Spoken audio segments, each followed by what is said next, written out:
He's taking a nap on my railing. The squirrel. I've never seen that before. He's literally stretched out, taking a nap. And the birds are in the trees, I think. He's waiting for a bird to land, and then he's gonna eat it. Those are little chickadee birds and bandit birds that were flying around a moment ago. Yeah, look at him sleep. Got his eyes closed, for goodness sakes.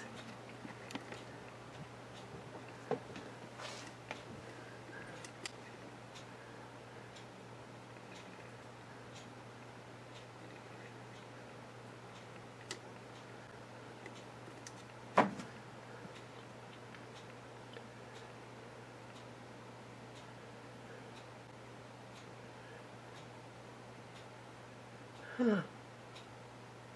That is the strangest thing I've ever seen. I wonder if he's sick or just, I don't know. I've never seen a squirrel do that before. I'll just lay there. Oh, he's going to do something. What's he going to do? Is he debating whether or not to try and get my green tomatoes?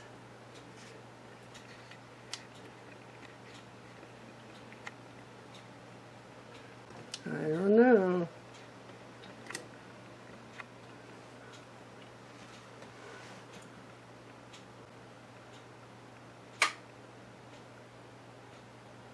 That's the weirdest doggone thing I've ever seen. He's after something. He is definitely after something. Huh. Or is he crawling on his belly like a stealth military personnel going through the jungle? He went down there. Good God. I don't know what he's doing. That's weird.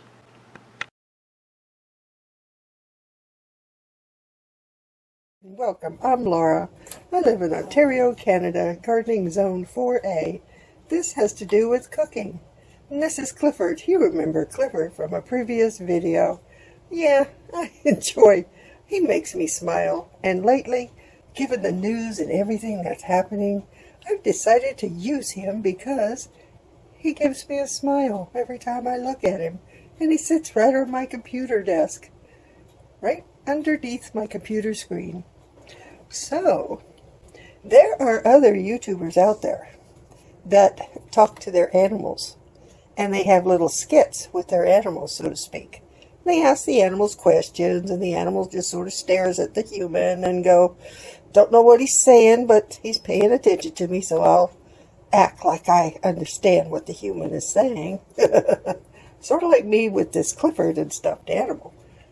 Isn't that right, Clifford? Well, Clifford can't say yes by himself, but I could give him a little help and scratch behind his ear while I'm at it.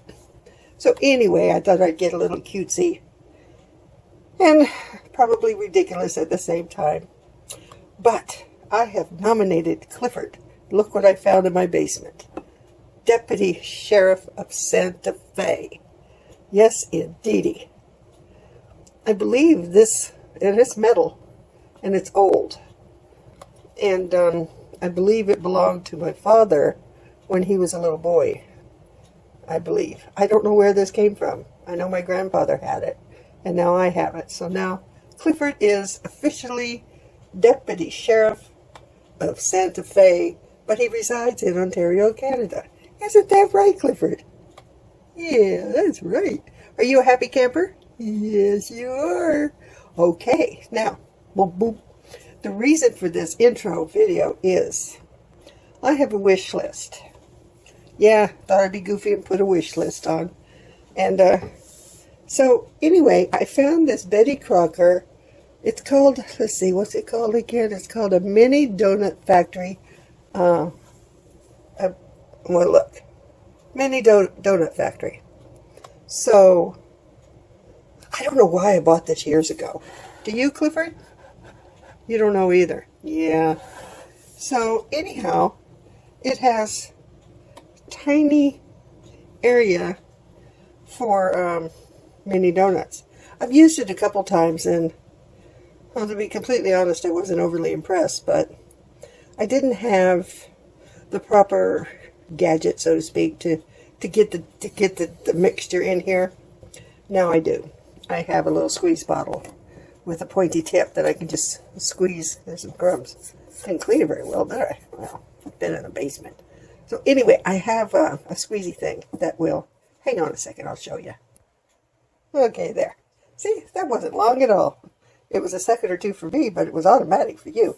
It's a squeezy bottle I could use. I could make the hole bigger if I need to. Yeah. And I have a couple of these, a package of these, that a few years ago, or a number of years ago, I bought at the dollar store. So I could use that. So anyway, speaking of wish list, I put a recipe book on there, on the wish list, in case anyone is interested in bringing joy to the world. No, I'm kidding. It's on the wish list. That's all I'm going to say about it. But I'm going to make a video. I'm going to go to Pinterest, and I'm going to see mini donuts, and I'm going to see if I could find some recipes for good mini donuts, because the one I originally used, I wasn't impressed, and they weren't very good. Now, I don't expect a lot from a mini donut factory, but you know, sometimes you just want something sweet. You don't want a lot of sweet. Yeah, I made some banana muffins yesterday, and I had a small amount of blueberries, a small amount of raisins. I had one banana, and I made muffins out of it, and they are delicious. Should have filmed that, but I didn't. Did I, Clifford? No, I didn't. And he's looking at the num-num-nums. He wants a donut. So Clifford and I will make mini donuts, and I will film it. So stay tuned. Lord knows what's coming out of my channel. Okay, there's some cabbage that was sown on July 17th. It poked its little head out yesterday on July 19th. And just overnight, after watering the pods a little bit, the coconut coir, look how big it got, like an inch tall. It was under cover, so now I took the cover off, and it's under lights. And I smartened up and I labeled this side cabbage, because that's what's in those 3 pods. And I will cut off the ones that have 2 once I find out the true leaf and who's the strongest. I also have beets, I believe. Yeah, beets on the other side. This one here is starting to come up, but the other 2 are not. I don't know if I can show you. Here we go. And of course I'll leave the beets, multiple beets, because I like to plant them like that, which is probably why they don't grow. But the other 2 aren't sprouting yet. Look at that cabbage. Now supposedly I will have enough time, and if not, I could still harvest the leaves, and which will be good. But I foresee still gardening like last year into November. And cabbage doesn't mind the cold, and they don't mind an occasional frost, as long as it's not too hard. So that should be good, and beets don't mind it. Yeah, so we'll see. I'm running a test. I would never do this before, but I'm very happy that they sprouted up so quickly. So that's good. It is warm in the house, which probably helped. Still keeping an eye on this big boy. Yes, look at him go. Yes. His little friend over here is on the skinny diet. This one is not. And look at that. The celery I'm leaving alone is starting to, the stems are starting to thicken up a bit. Yeah. I was just running a little experiment. Try not to harvest from it. I only harvest from the other ones in the kitchen. Yeah.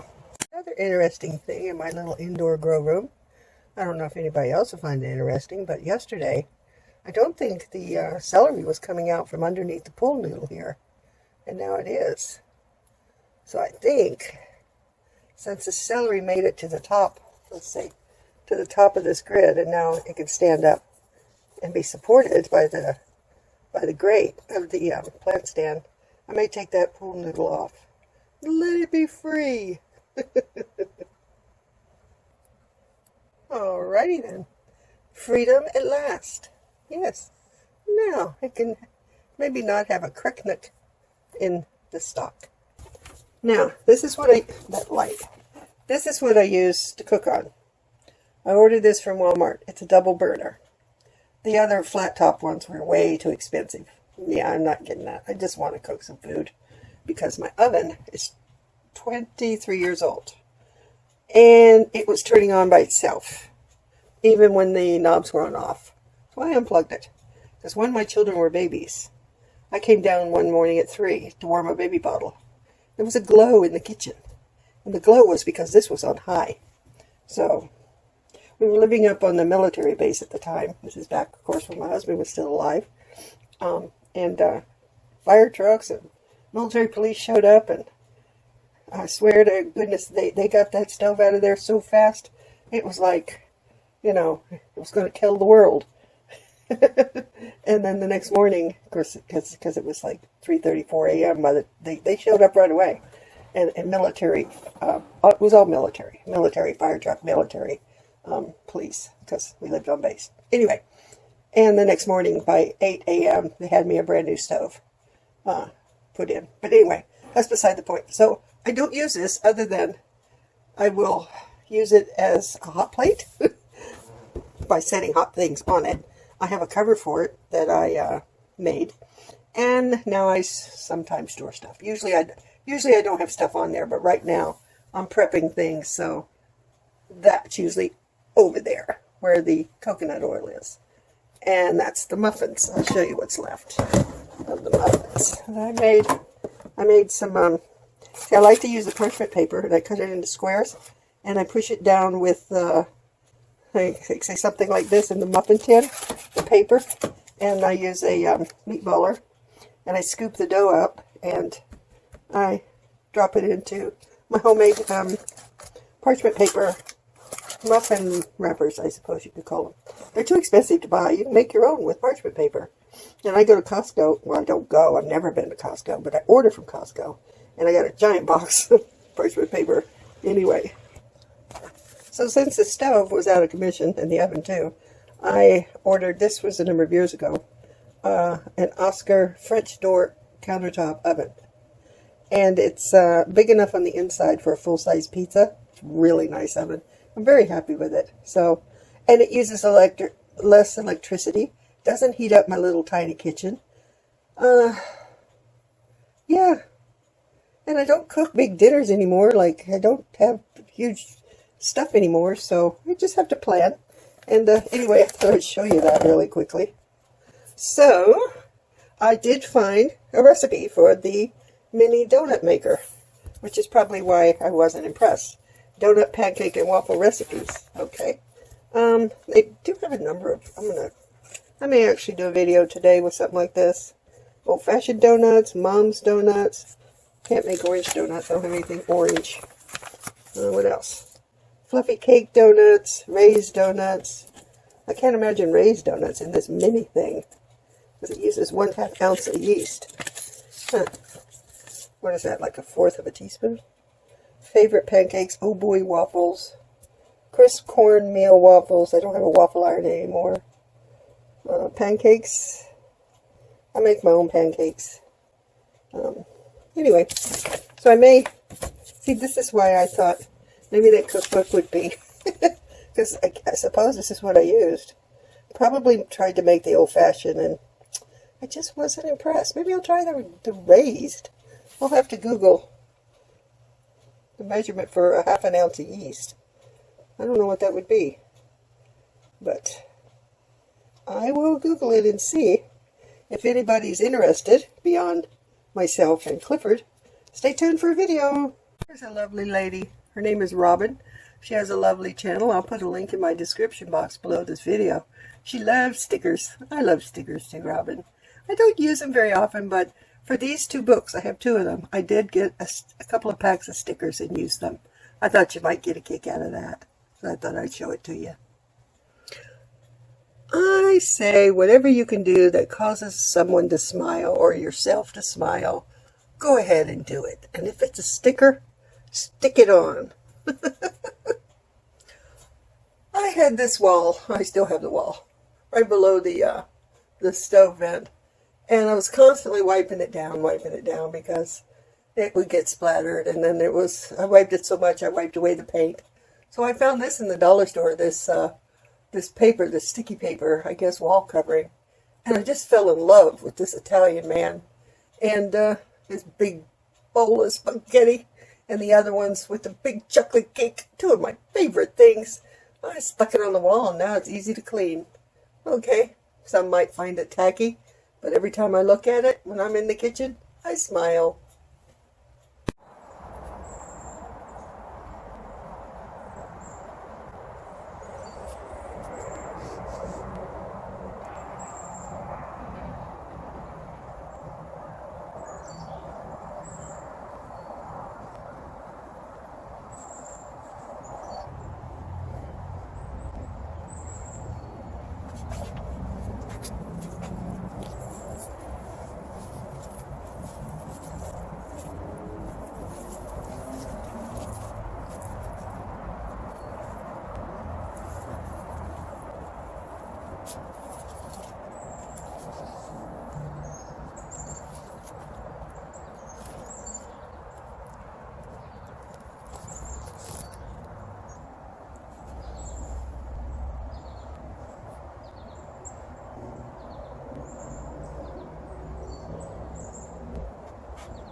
Well, hello, folks. Laura here with Clifford. I should say the big red dog, but he's not that big. No, he's not that big. But he's my he's my host, co-host, my,